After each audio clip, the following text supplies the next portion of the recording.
Hello and welcome. Hello. Here we are back. The ACM Teams Europe is back from the summer break. It's almost winter right now, eh? And we got a little bit more help here in our team. We have now more people. Amanda, you gave us some more help here. Who are you? This is baby Andre. He's here helping us today.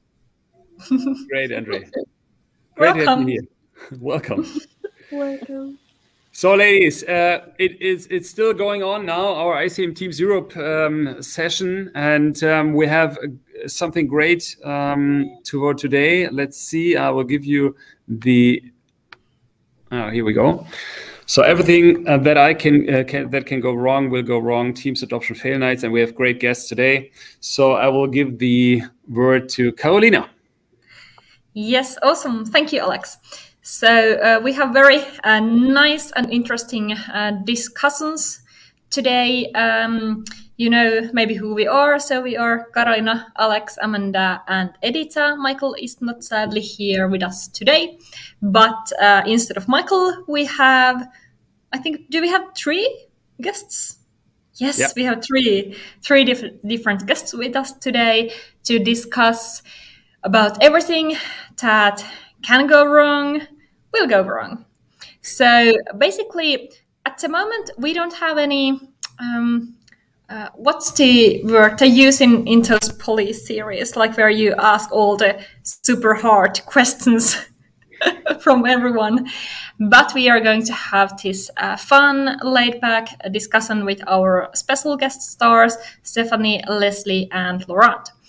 And I think because we all are adoption specialists in here, we all have those failure stories about our customers, our clients, that has gone wrong in our adoption projects.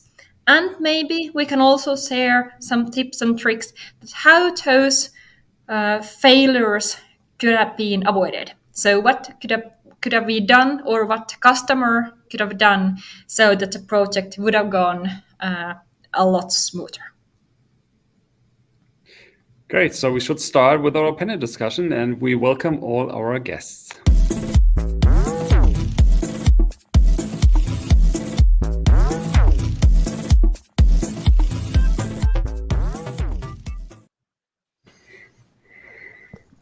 Hello.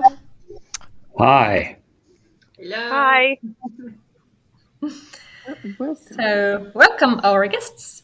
Before we go into our questions or theme of today, you maybe could introduce yourselves. So, Lesley, would you please go first and tell us who you are and what's special in Teams Adoption that brought you here today?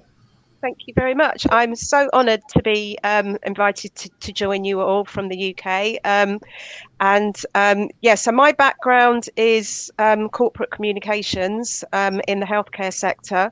I'm not a techie. I'm kind of like the champion, super duper end user. That's how I've always felt, kind of like coming into the technical space.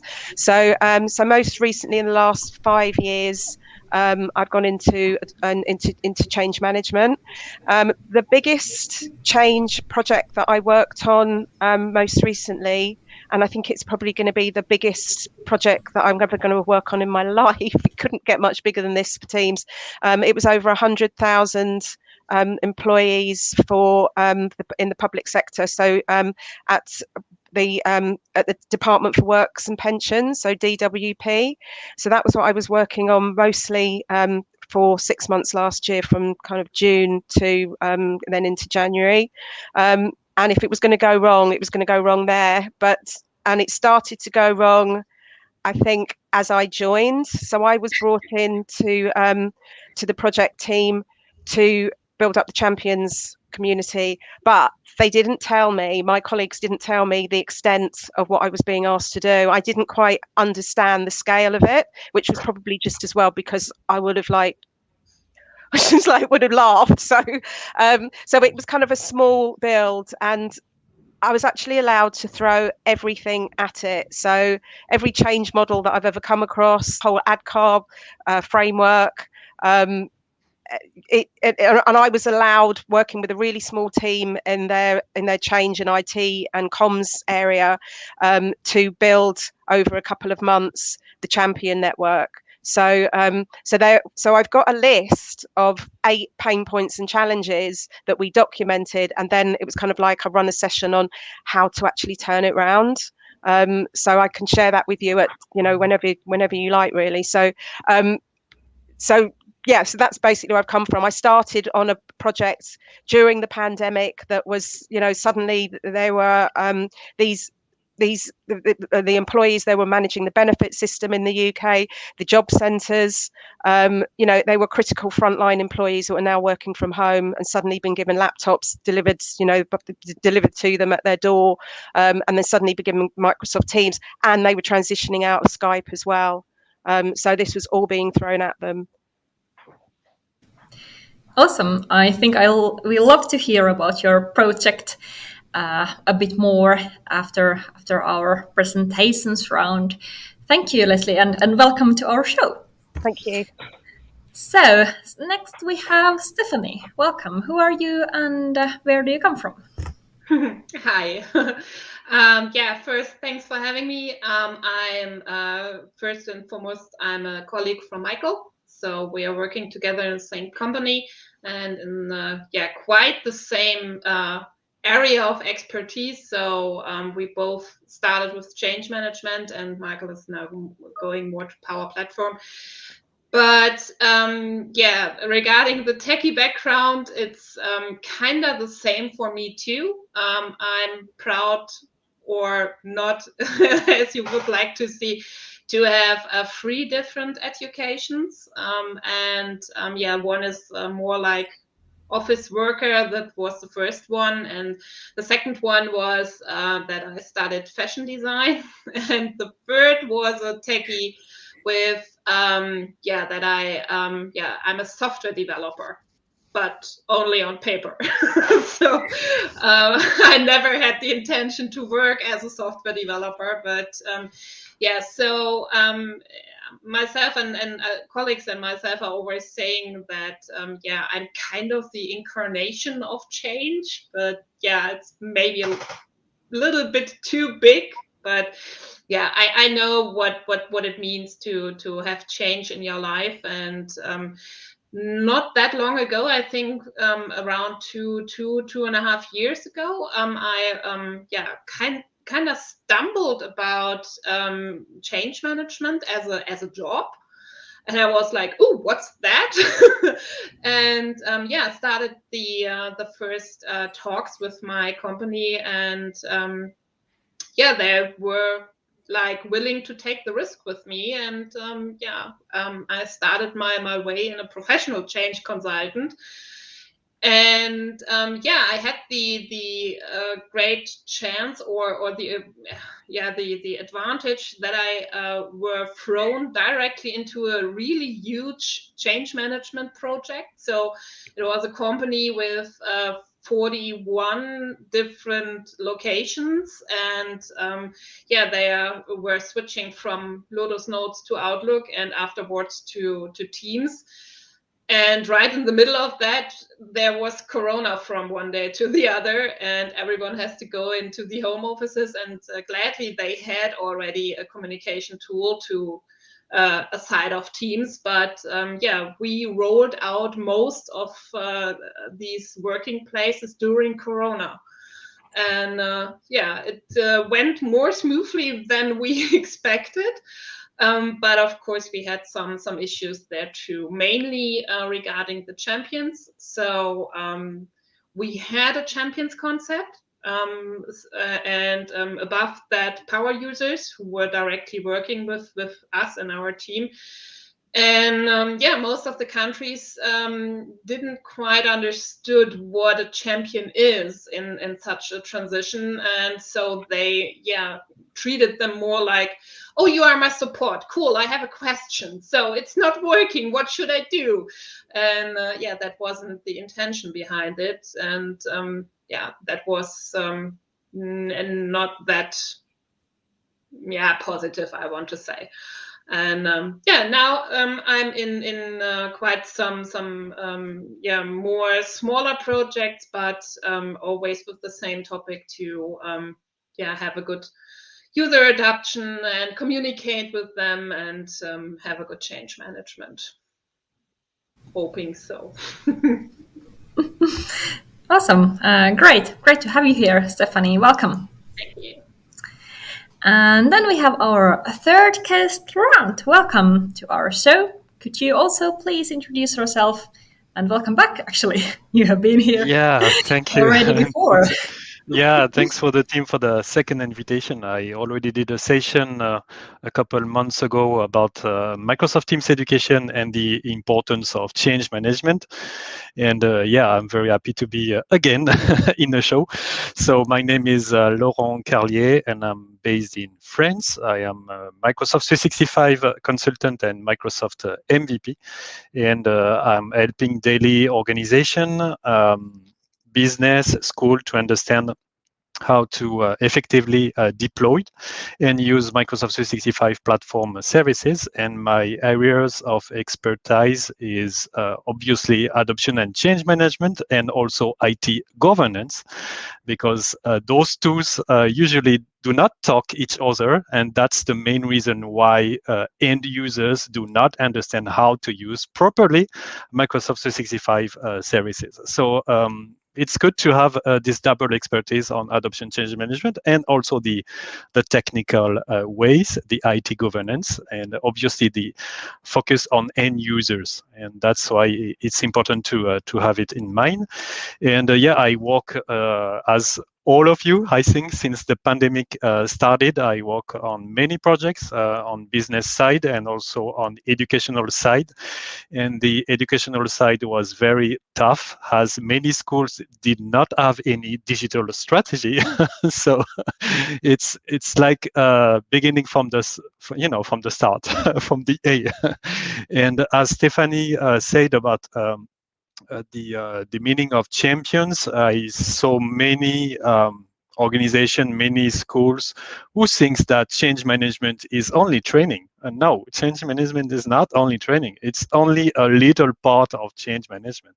And that's why it is also, a pain process that we have to cross to make everybody understand why change management is more than training, and it is concern all the parts, the key decision makers, the end users, the IT staff, etc., etc. So I'm very glad to be again on the show and talk with great speakers. Awesome, thank you, and welcome. So I think all of our guests had this one thing they mentioned about expectations management. So for example, for Lesley, the scale of the project was maybe not known. For Stefanie, the champions role description was unclear. So and I also think that the expectation management is one of the things where you really can fail with adoption and change management. So do you have any stories or comments about how you set expectations and how you communicate about, for example, the goals of change management or the goals of these projects, so that every stakeholder knows what to expect? Who wants to go first? I'll go.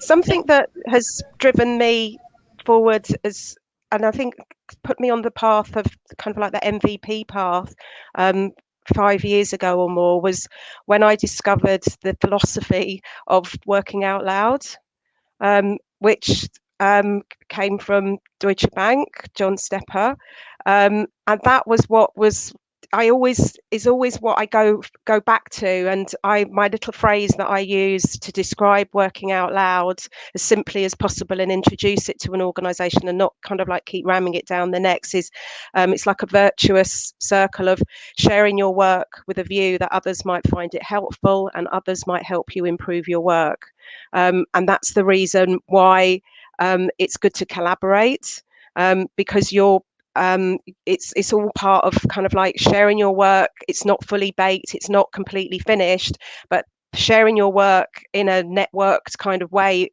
be it Teams or Yammer or going out onto social media with LinkedIn and Twitter. It's the same principle. You're sharing an idea, but it's not fully formed, and you can always probably improve on it and connect with others, and that's when serendipity, one of my favorite words, sparks up. And so that's kind of like where I kind of like come in, and I keep kind of reintroducing that idea right the way through, you know, the program, lightly, and sprinkling it lightly as I go along.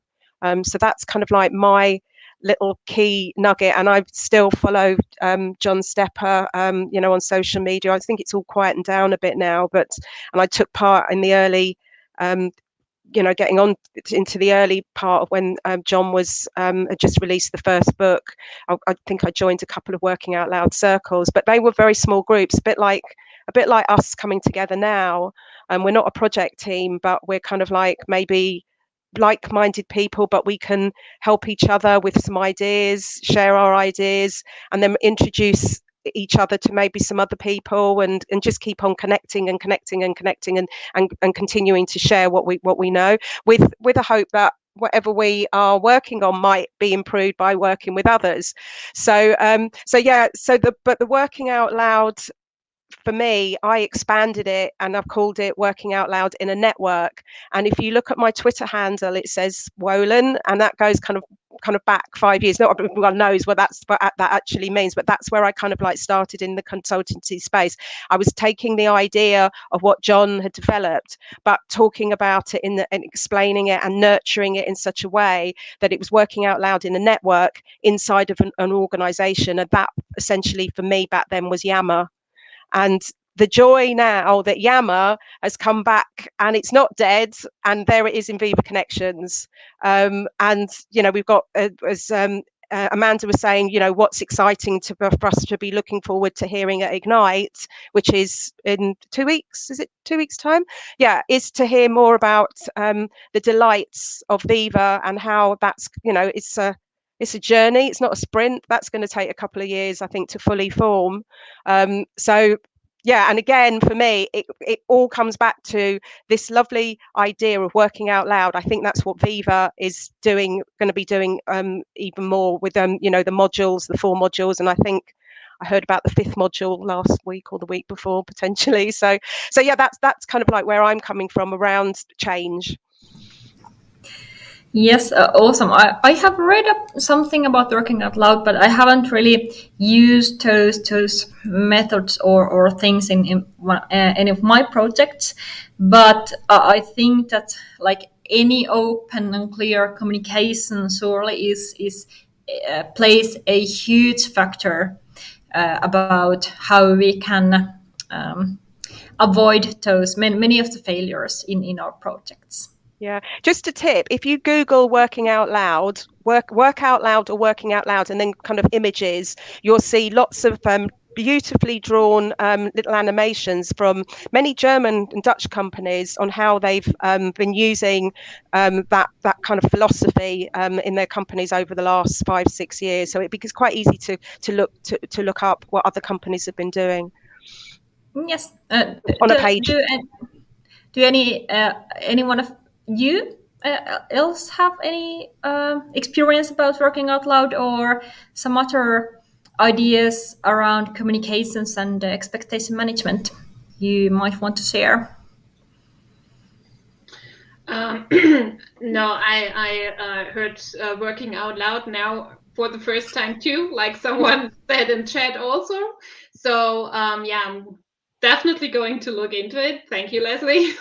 Pleasure. And yeah, I'm not. I'm present in social media, but not as a change consultant or a speaker or something. I'm just kind of starting to try to do that, to go into this direction. But yeah, we in my working days, it's a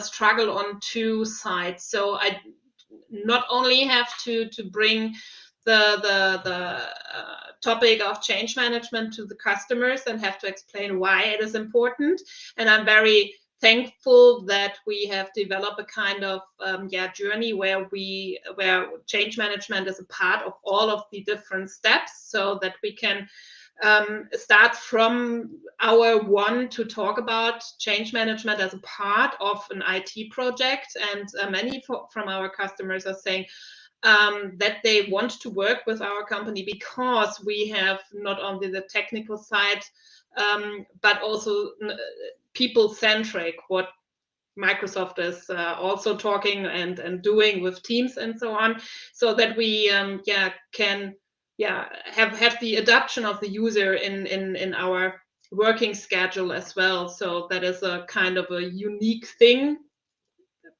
I think. So that is the struggle on the customer side. So we have to talk and talk and talk, and I personally found a way to make it kind of a little bit more charming. I developed this slide where I'm talking about change management, the unicorn of IT projects. So why a very soft topic can be changed to a really hard topic if your money is going to lose and something. So this is kind of like Carolina just smiled. Everyone in the workshops are doing kind of the same. And but I have a second struggle, and that is intern. So we as an IT company have to talk constantly about what is change management, where can I use it, how can I use it, because mostly it's the adoption part which is in the focus. And just I think 2 days ago or something, I again had to hear we can't start with change management with our customers. We have to start somewhere else, and we can kind of under the radar can bring change management into the project. And this is something that's the two fronts I have to manage in my daily work. So it's Excellent. I don't know if I had a point now, but yeah. I think we all find those struggles very, very familiar. Alex, did you have your hand up? Yeah, I don't know if maybe Laurent, but just to give a small thing from me. I've been at a customer in Berlin this summer, and there was also same. Well, I have to say we are doing only SMB customers, so this is around 800 people, so not such a big company, but still you have access to the C-level. This is very important to me. That's why I love the SMB sector, and they also introduced Teams and Office 365 in last summer, and they were unhappy about the usage, of course, because they just put it to the people and say, hey, here you go. And it was very good to see that they had also change management and adoption projects on other software solutions like SAP or what is this CRM solution? I can't remember. Whatever, a big software solution. And they know all the process. They know how to do this, but they had not in mind that Office 365 or Teams might also need this long introduction, also this kind of change management. And what was so great is that with the access to the C-levels and the explaining how we do our journey, and they on their own saw that it's the same as for all the other products that they introduced in the company. So it was much easier than for me. I was lucky there that they said, okay, we need to do the same way as we've done it with the other solutions. And yes, you have to do it like this way. So this was a little bit easier. What the main point, what I wanted to say is that I think it's much easier to get these expectations correctly when you have access to the people who have this, who are the shareholders or who have the decisions on this. You need to, I always say, I'm sorry, brainwash them, because it's so important to get this clear. Yeah. And the next level then, so the last thing I want to say, the next level is that you get all the leaders of the company together. This is something what we changed in our adoption story, that we had some fails because we started with a champion team, and the main problem was that the leaders in the second level or the third level never heard about the project. So we started with champions, and they said, "Why are my people now in a project I don't know? And how many time do they have to spend there?" So we changed the process, and we started now with the leaders in the second and third level. So this is much easier then to get the acknowledgement and the support you need from the leadership. Yeah.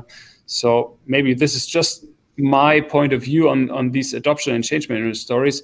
The leaders have the main impact on a good project, I think. Yeah, I think that's a point we have talked a lot about in our previous sessions, that team management support is very, very important. And it's also tied in with many change management models, such as ADKAR, etc. So I think communication to the managers and getting the yes from the management team and also from the C-level, if possible, is very important in order not to fail. What about you, Laurent? What have been your biggest struggles? I'm fully agree with Alex. And when the customer start with a Microsoft 365 platform, the first question I ask is, what is your vision? Where do you want to go? And when I have no answer, that there is a problem. Or when someone told me that, okay, we have the good licensing plan, we have deployed the platform, we are good with this, we have a good IT governance, but what about the end users? Have you thought about the end users? And usually the answer is no. And maybe I can share. Can I share something, Alex? From the I think I can do it. Share screen. Maybe Alex, you're muted if you want to say something. Just yes. Yeah, okay, because I have a good visual on this, and to introduce the ADKAR model. So let me just share it. Écran complet. Yes. There you go. I think you have my screen, right? Yep. Okay. So I was talking about the end user, and what is important to know is what is going on end user mind when you start deploying Microsoft 365 platform. And usually end users have many questions. And the first question is, what is important? Why we are doing this? Is it going to stay even after the pandemic is over? Where are the benefits? What are the risks of not changing? And those questions are very important. And if you have no answer, if key decision makers have no answer on this, then there is a problem. And usually in ADKAR model, this is the first step. The step is called awareness. Then the question, the following question is, do I need to use it fully right now? What's in it for me? Do I have a tool or service that does the same thing? What changed for the global communication, the global collaboration? And it was a presentation for education, so that's why I add the teaching plan. Do I fully understand what tools or service for what? Those questions are common, and this is the second step of ADKAR, the desire. Then the following question is, how can I change? What new skills? When can I do it? What deadlines? Who will help me? And this is the knowledge, the third step of ADKAR. And then after is my boss using it and fully involved? That's why Alex talked about the C-level, the importance of C-level. Do my colleague use it? Which functional technical support channels I have? And this is the fourth step of ADCAR. This is the ability. And the last step is the reinforcement. Who can inspire me to go further? Who and where can I find and share new workflows? And this is the last step of ADCAR, reinforcements. That's why those questions are very common. I don't know about all of you in this room. Do you have the same question for you from your customers? But usually this is the same question. And when I introduce the importance of change management, I introduce all these questions to C-levels, to IT, and to the champion, if there is a champion teams. And I said that you have to get answer before introduce the Microsoft 365 platform to all users. If you do not have any answer for this, then there is a miscommunication. And if there is a miscommunication, the adoption will be slow or zero. So that's why it's important to go with a very particular importance of change management.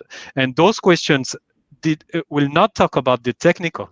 Technical has nothing about this. But then after, when I said the global communication and the global collaboration, then the IT governance will be very important. Because if the IT governance is very strict, then there is no communication, no collaboration, no change. So that's why it's important to have this in mind. Excellent. I think Alex and then Lesley had some comments about this one. Yeah, Lesley first, please. Okay. Laurent, can you put your can you share your chart again, your slide? Yeah, sure. Because ADCAR, I think it can be interpreted in so many different ways, and it's such a brilliant model. But the way we developed the rollout at DWP, the Department of Work and Pensions, so we ran kind of like it took a couple of months for it to formulate itself, but in the end there were 3 workshops that we took our champions through. So but actually we ended up they decided to call themselves pioneers, and I think that worked out really well because I had this pioneering new spirit of changing the culture of a huge public sector department. So the first part of the ADCAR model for awareness, we ran the workshops called Discovery for the pioneers, and this introduced them to the idea of kind of like change management. So this is where I introduced them to kind of like a slide, kind of like similar to this, the change curve of resistance. So it's also known as the bereavement curve. If you've never seen that one before, our audience on the line, if you want to look that one up, that's quite an important model again for change management, and also introduced them to the idea of, already talked about working out loud, growth mindset over a fixed mindset, and we just kind of like step them through the idea of the what we're asking them to do. Also introduce them to the idea of empathy in the workplace, which sounded a bit freaky for a public sector department, but it was about giving the idea of we are there to support them. We're listening to their pain points and challenges. We want to hear what are stopping people from adopting, Microsoft Teams, whatever that is. We want to document that. We want to provide the appropriate training for them. So we run them through this workshop. Then we invited them to sign up to the Pioneer program. So prior to this, there were a load of team owners. So basically, this is where it kind of went wrong. So there was a team opened up called Champions for everyone that was a team owner. And there ended up this massive group of about 2,000 people before they knew it, which was just basically ended up like troubleshooting, and moaning about the situation that they were all in, and the fact that they still got Skype and that still works, and there's all of these other things that were holding them back. But then we decided to have kind of like empathy around this program, what they were all going through, and asking them if they'd like to sign up to this new program, which was Pioneers. They'd also get a digital badge against their profile name, which they were like, that seemed to be a big kind of win that they were going to get this virtual badge, and that they would get access to this new area on Teams and this new SharePoint site where it was going to have all the materials for them, and it was called the Pioneers Hub on SharePoint that was connected to Teams, a bit like you have Viva Connections now. So we invited them to come back. And usually the ones that came back had already been using Teams successfully for probably about 3 months. And we could see in the analytics they were our high-end users as well. And that's how they ended up kind of getting invited to these special sessions. So those sessions were called Go Beyond. And this is where we asked them to share their old story, or their current story, and their new story. So what they've learned in the last few months. And this was like where the magic happened, and we invited them back in just smaller groups of no more than 6 people, because we gave them the platform to have a discussion like we're having now, where they gave us a tour around their Teams area and what other applications they were using. Planner was huge. Suddenly some people were using OneNote, but we really saw the use of Planner within Teams. That seemed to be a real winner, and it was helping, and we wanted to capture those success stories. So part of the team, one of the girls, it was her job to then afterwards work with that person to write up their success story, the old story, how they were working before Teams, which wasn't that long ago, and then now the appetite that they've now got and the success stories they've now got since they've been using Teams. And the magic was, some of these people have been working in the public sector for 10, 15 years, and their energy and excitement since they've been using Teams during lockdown was off the scale. So I think at the end of the project they documented about 30 success stories, which was immense and lovely and amazing, but you could think that's a lot of stories, but when you think that the department had over 100,000 employees, it seems like it still seems like a small number, but equally they're all great unique success stories that you can kind of take guidance from, in other parts of the department. But the third part of the learning pathway was what more can we do as a team to help you? So this is where we developed the train the trainer approach, and that's where I documented the 8 pain points and challenges that we were hearing from them around using Teams, and then we kind of like did a step through of how you can get over them. But the biggest one really for them was Skype. They were waiting for Skype to be decommissioned, which happened I think in January for them. So once that had been swept out the way, people just had to start using Teams really, and getting a good understanding of it. And it's worked out really well. I mean, there's a lot more I can share, but that's I could go on for probably another hour about it. But that's kind of like the approach that where I was working from the framework of ADKAR, that you set up that awareness, the desire, you capture the knowledge, that more ability, and then reinforcing the message the whole time. Because the final workshop, we gave them those slides afterwards, and we said, you are now experts near enough, or champions. You can now share these slides with your colleagues, and come back into this team that's been created for you with like-minded people, and help each other and ask questions, and share your fantastic work that is going on, and benefiting people that going through an awful time with the pandemic.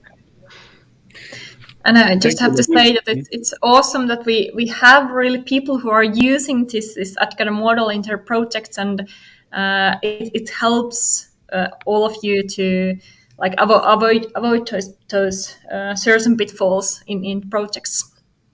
But yeah, Alex had a comment. Yeah, just one question, Laurent.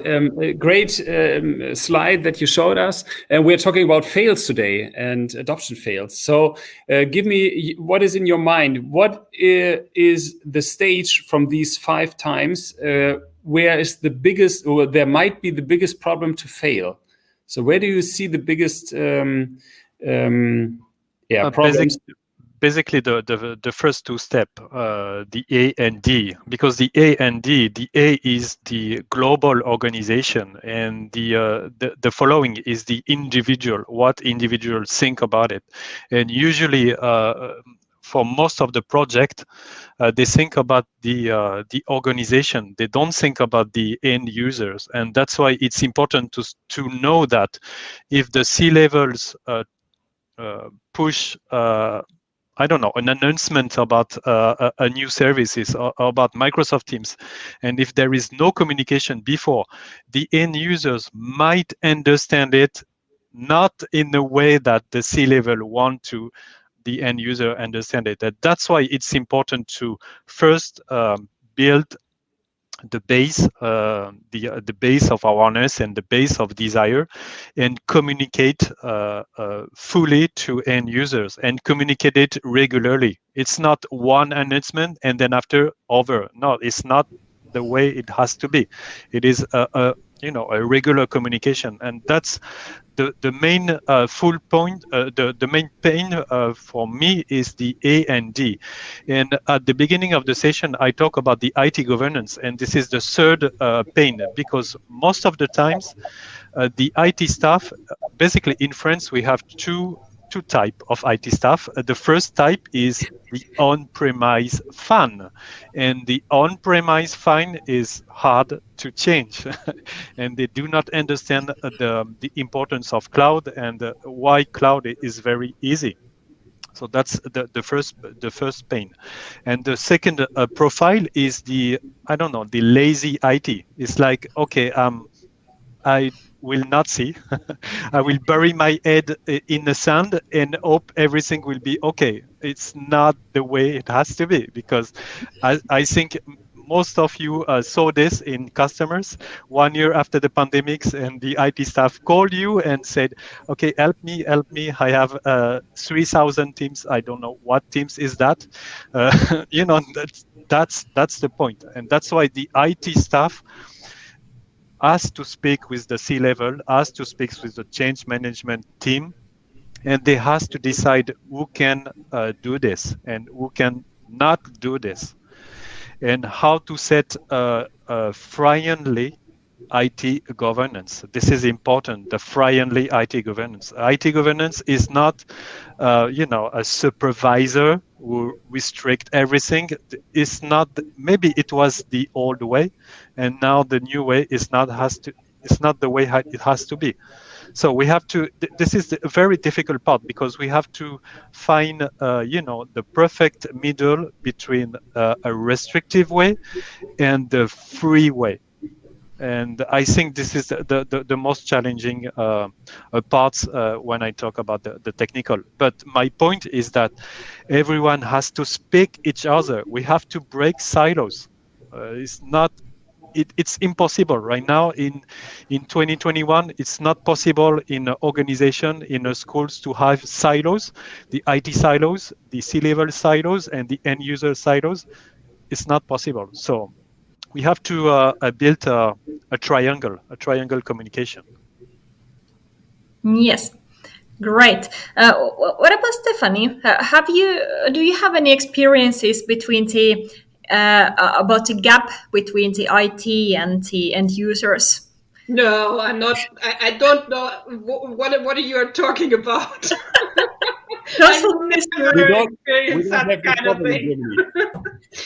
I'm fully on Laurent's boat regarding A&D, because especially, of course, during Corona, it was quite often that, help me, please, something's going wrong, and I pushed the button, and now everything is chaos and no governance and something. So adoption, normally we can get the, how do you say it in English, get the coals out of the fire or something. So we can rescue a situation, of course, but it's not optimal. So we are like the fire workers and have to get it under control, but it's not the way everyone wants to. So we have this, like Michael always saying, new wine in old caskets, and everyone tries to work the way they worked in the new tools, and is like getting lost and overwhelmed, and at some point say, nah, I don't know, I don't want this. and it's very, very difficult. And this is the balancing between what can we deliver and what does the customer want from us. So he wants to get into being productive again, and that as fast as possible. And we are like the fire workers. That is not the best situation where you can establish a really good change management and adoption, because you normally don't have any communication ways or rules. There are no champions, and you have not enough time, and you have not the way you normally have to take to establish this. So the best situation would be to have a customer which you can guide from hour zero through the whole process. And even then, it's really difficult to deliver that this awareness is not only at the start, as Laurent said, you make one announcement and everyone knows everything about it and you are done and you can make your IT project, but that it's an ongoing process. Even if you have rolled out everything, you still have communication, you still have your champions, you still have your evergreen. And at the point where we have like kind of starting workshops with our customers, so where we discuss every aspect of this whole EDCA model and make an envisioning and all this stuff, so that he get a feeling for how big is M365 really. And that's normally the starting point. And if they really get it in these workshops and we can really work close enough together, then it's kind of, I don't want to say it's a perfect start, but it's a better start. So it's a lot of communication between us and the customer, and between the customer and his end users. And there are a lot of moments where this can trip. And sometimes you're not close enough and not right at the feeling point of the front where you see, oh, something is not going right. And especially not we are not on site with our customers. We are in our home offices or somewhere else. And it's difficult, and I see it the same way as Laurent said. It's normally always the awareness, and that the user doesn't really have the desire to use new things, because new is so that's a challenge we have. As we talked about the IT people and the IT stuff, I just remembered a workshop at a customer. It was a smaller customer, and we talk about fails. So just see what fails are. And we didn't talk about culture till now, but I've been at the BDM workshop, the business decision maker workshop, and also the IT admin was there. And they welcomed me with the words, "We don't like the cloud, so we need a solution to use Teams without cloud." Yeah, that's the way I looked. Great start. Yeah, there was. You're in Germany as well, Alex, no? Yeah. Yeah. So that was fun. It was really fun. We had about half an hour from this 5 hours workshop, half an hour, and I went home because it was not possible to do it. It was a shame. Yeah, but that's about culture. Yeah, they don't just want to use cloud, and another customer I have is. They work for a museum, or it is a museum with around 300 people, and they are all artists there. So when they do a Word document or a PowerPoint, it's their own minded piece of Word document. So no one may change this. So they want to use Teams, but no way may change Word or PowerPoint slides. So as you might see, this could be a little problem, because this culture is not possible to do this. And it was a kind of strange for me how to say get a solution for this thing when we have this in mind, this culture in mind, that you're an artist and no one may change your documents, and they saved them all with passwords, so no one can change them. It was really strange. Yeah, so these are some fails that I got in my workshops that I didn't expect that this could happen. Now we get into the real horror stories. Yeah. in here, and maybe because we are not yet at the stories with the data protection stuff in Germany. So let's cut that one right there. Yeah, that could be like a 20-hour-long show about that. Is that German Works Council sort of? Is that where that? Right. Yeah. Yes. Okay. But because we are getting near the end of our show today, I would maybe still like to hear one. What do you think is the biggest failure where customers can and maybe will go wrong with Teams adoption and user adoption projects?